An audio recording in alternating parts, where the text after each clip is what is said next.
Hi, Ira. So we're going to work on Dumbledore, and we're going to do some brainstorming.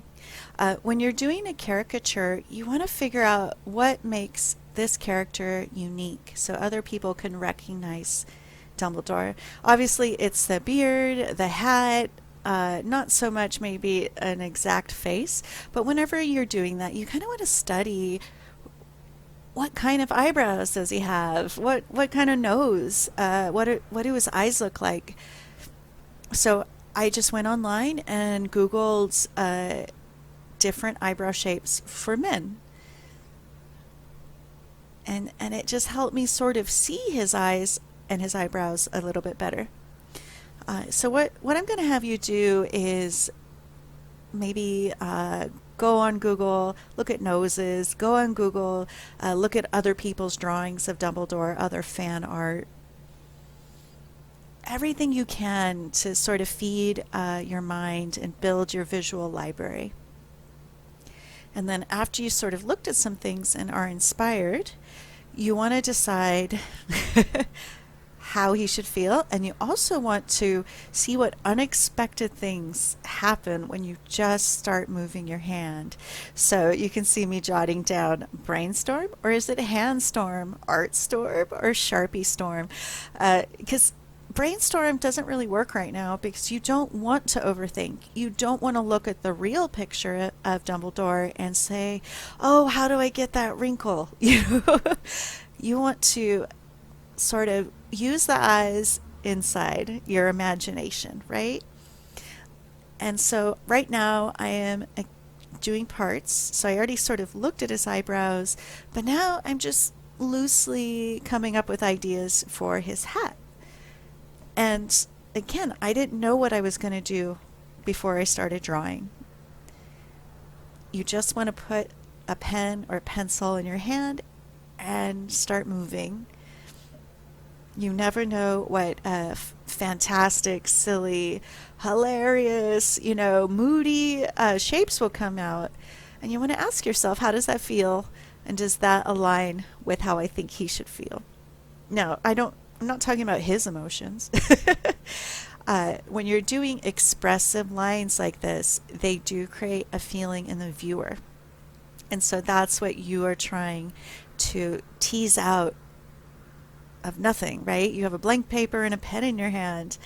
What kind of feeling or emotion can you bring with just some lines? So he looks very suspicious right here. I'm a huge fan of these big ol' eyebrows. You can see I gave them wings, right? Epic, epic eyebrows. So he has very little detail in his eyes, lots of hair, and tiny spectacles. All right, so I'm doing it all over again with no rules, except don't do the same thing I did before, right? So I don't want to do what I just did. So I'm kind of moving my hand differently, and I'm going to end up with making him cross-eyed on accident. But what kind of mood does that create? So even when you make something you didn't expect, take a minute and check it out. Is it working? You might surprise yourself. So you can see that I gave him kind of big round cheeks.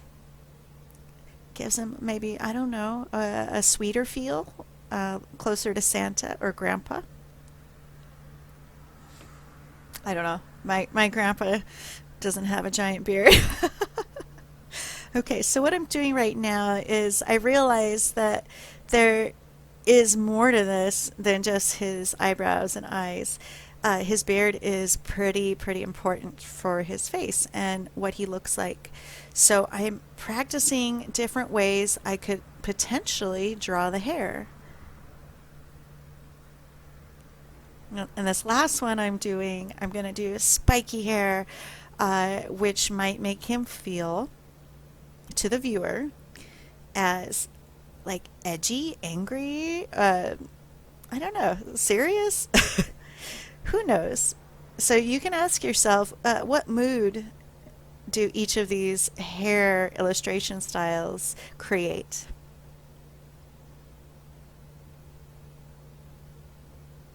I love those eyebrows. Always starting with them.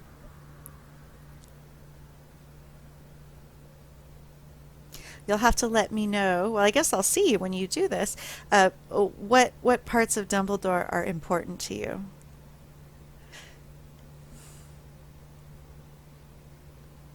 Yeah, I seem to be a fan of his eyebrows and his glasses.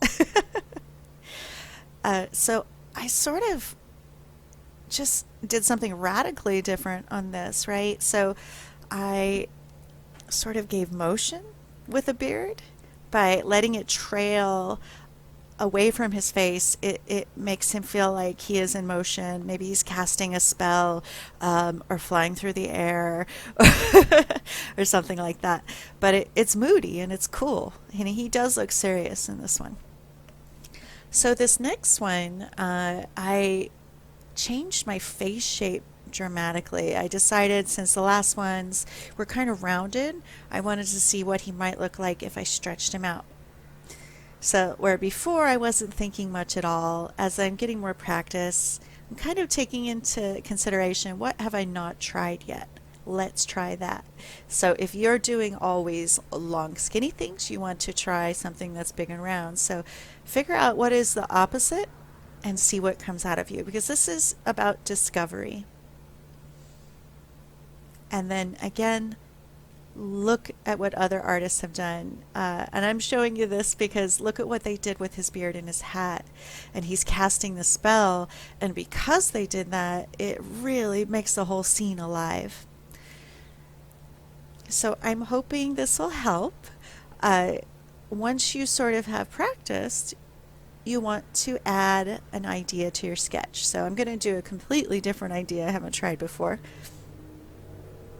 Because why not?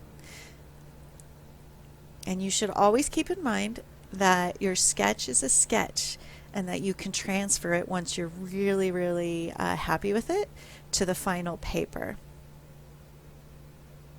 It's always important to keep your options open until you're 100% happy.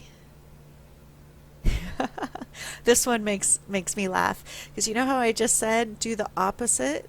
Well, look at his eyebrows. I gave him minimal eyebrows because I was so stuck on them before. I wanted to see what would happen with skinny eyebrows. Don't worry about ruining your sketch, because you should totally transfer it onto a good paper. That way you have all the freedom you need, okay? So just keep drawing until you're happy. And then once you're really in love with all your faces, transfer it to a good paper. All right, I'll see you in class. Bye.